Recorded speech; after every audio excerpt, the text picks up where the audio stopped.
Now that we've changed the tip on the end of our FiberChek Sidewinder to support inspection of Simplex connectors, we need to go into the optical settings and tell it that we're running a test now on a single fiber connector. To do this, we enter the menu again by tapping the live screen, and the first option again is connector setup. We'll select that.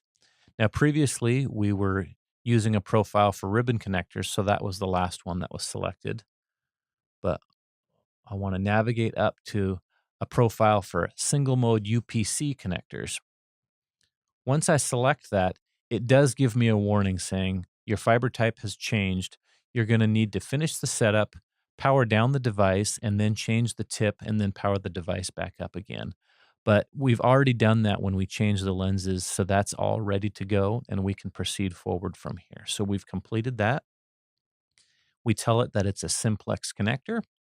And finally, that the tip configuration that we're using is a standard tip. So that's completely set up now.